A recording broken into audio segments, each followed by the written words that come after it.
आज लुधियाना में उपचुनाव बाई इलेक्शन होने को है। 3 साल से एक सरकार बनी हुई है और आज हर व्यक्ति ये जानना चाहता है कि 3 साल की सरकार ने कौन सा कीर्तिमान स्थापित किया है। आज आप जहां जाइए पंजाब में 4-5 मुद्दे मुख्यता से उठाए जाते हैं और मैं उन्हीं 4-5 मुद्दों को टच करूंगी और उसके बाद आपके सवालों का अपने वरिष्ठ सहयोगी प्रगट सिंह जी और अमर सिंह जी आने वाले हैं, वो लोग भी थोड़ा बोलेंगे। उसके बाद हम लोग आपका सवाल लेंगे। आज पंजाब में कानून व्यवस्था ने पूरी तरह से दम तोड़ दिया है। पंजाब के किसी भी हिस्से में चले जाइए, कानून व्यवस्था पूरी तरह से चरमरा चुकी है, अपराध का हल्ला बोल है। और असलियत यह है कि लुधियाना जैसे शहर में, जो पंजाब की इंडस्ट्रियल कैपिटल कहा जाता है, यहां पर छोटे छोटे कारोबारियों को भी प्राइवेट सुरक्षा लेकर चलना पड़ रहा है। फिरौती मांगना, धमकी देना, फिरौती के नाम पर हत्या कर देना आम बात हो गई है। और पूरी जिम्मेदारी से कहती हूं, जो घटना अभी थोड़े दिनों पहले अमृतसर के पास के छोटे से कस्बे से आई, वो दिखाती है कि कैसे सरकार, प्रशासन और पुलिस आंखें मूंद कर लोगों की हत्या हो जाने दे रही है फिरौती के नाम पर, लेकिन कानून व्यवस्था सुधरने का नाम नहीं ले रही। असलियत यह है कि यह सरकार 3 साल पहले बनी थी, बड़े बड़े वादे किए थे, बड़े बड़े दावे किए थे, लेकिन 3 साल बाद आज जब एक उपचुनाव के मुहाने पर हम खड़े हैं तो वो वादे और दावे बिल्कुल किताबी लगते हैं। किसी ने खूब कहा है, तुम्हारी फाइलों में गांव का मौसम गुलाबी है, मगर ये आंकड़े झूठे और ये दावे किताबी है। बात शुरू हुई थी शिक्षा की क्रांति से। जो फर्जीवाड़ा दिल्ली में किया गया, उससे बड़ा फर्जीवाड़ा पंजाब में किया गया। नॉर्मल स्कूल्स को पेंट कर कर मुख्यमंत्री की और अरविंद केजरीवाल जी की फोटो जरूर छाप दी गई दीवारों पर। अच्छे खासे नॉर्मल स्कूल्स को स्कूल ऑफ एक्सीलेंस और मिलेनियम स्कूल्स और तमाम जगह कहना जाने लगा, लेकिन असलियत यह है कि पंजाब के स्कूल में मास्टर नहीं है। बात हुई शिक्षा की, और मैं दिल्ली से आती हूं तो मैं जानती हूं कि मोहल्ला क्लिनिक में दिल्ली में कुत्ते लौट रहे थे और उसी के चलते आम आदमी पार्टी की सरकार की रवानगी हुई है। पंजाब में भी ऐसा किया गया। सिविल अस्पतालों के डॉक्टर को, स्टाफ को मोहल्ला क्लिनिक को भेज दिया गया, लेकिन इतना भ्रष्टाचार हुआ कि सरकार की ओर से एनएचआरएम का जो फंड आता है वो आना बंद हो गया। अब वो आरोग्य सेंटर बन रहे हैं।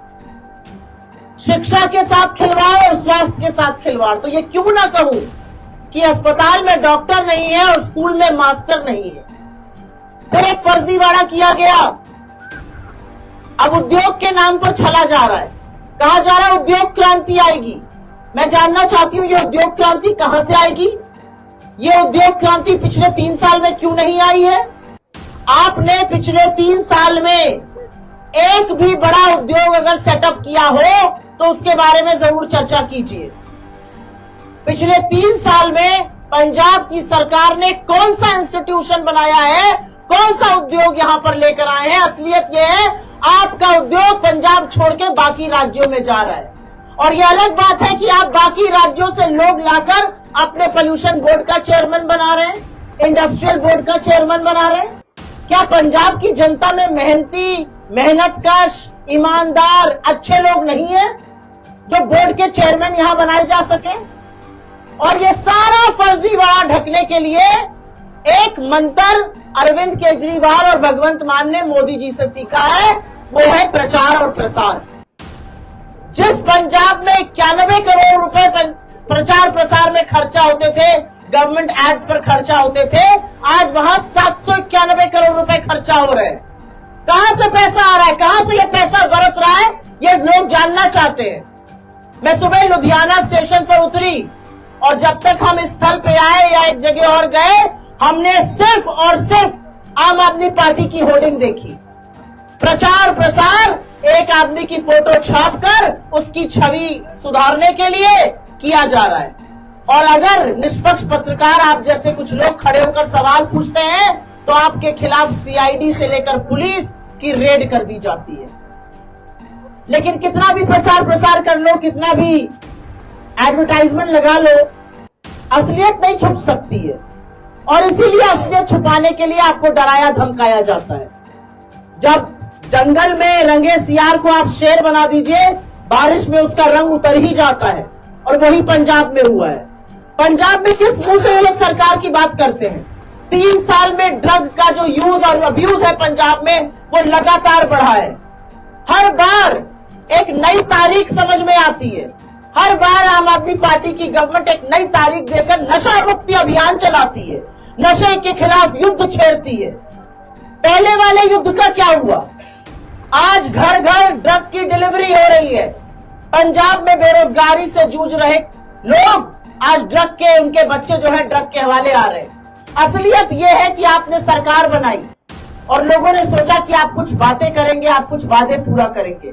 आपने तो पंजाब को शिक्षा के नाम पर, स्वास्थ्य के नाम पर, उद्योग के नाम पर तो चला ही, आपने पंजाब में किसानों के साथ भी धोखा किया।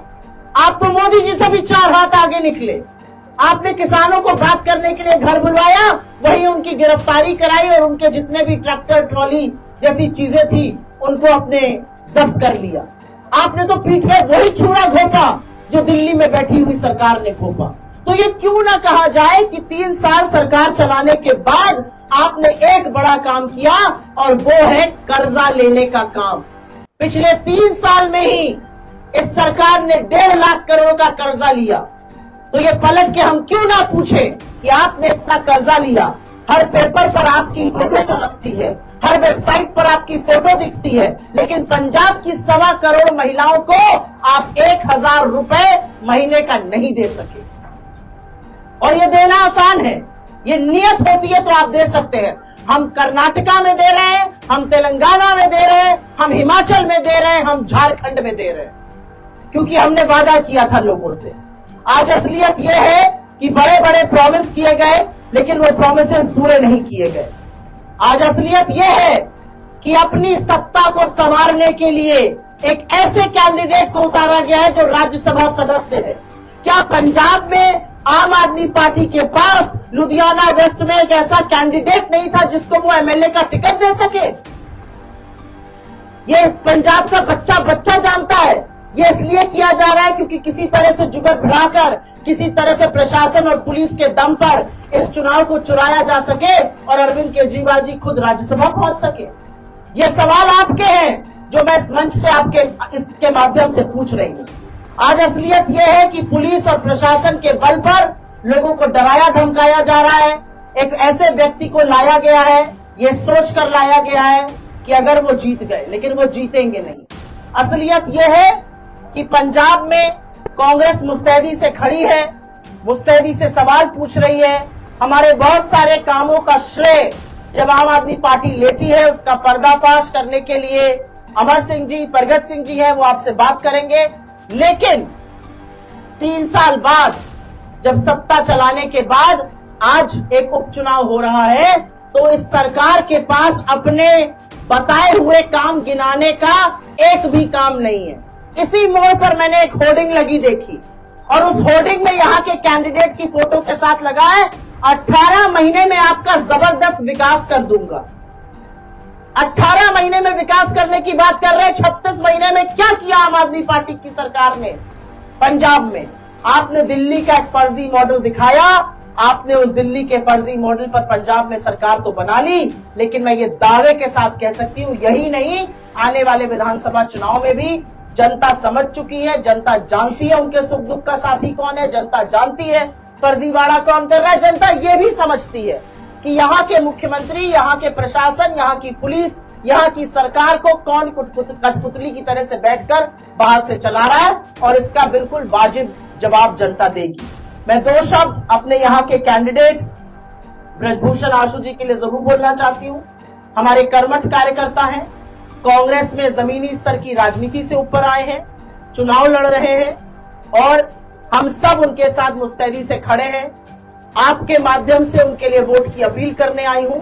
आपके सुख दुख के साथ ही रहेंगे। और एक ये जो वाहियात बात आम आदमी पार्टी की सरकार कह रही है और खुद अरविंद केजरीवाल जी कह रहे हैं कि कोई और आएगा तो काम नहीं करेगा या करने नहीं दिया जाएगा। लोकतंत्र में एक चुना हुआ सांसद या चुना हुआ विधायक चाहे वो सत्ता पक्ष का हो या विपक्ष का हो, वो एक बराबर होता है। उसको हक है अपनी जनता के लिए काम करने का। लोकतंत्र में अगर कोई ये हेकड़ी दिखाता है, लोकतंत्र में कोई अगर इस तरह की धमकी देता है, वो महा अलोकतांत्रिक काम कर रहा है और इसका जवाब जनता आपको खुद देगी। अभी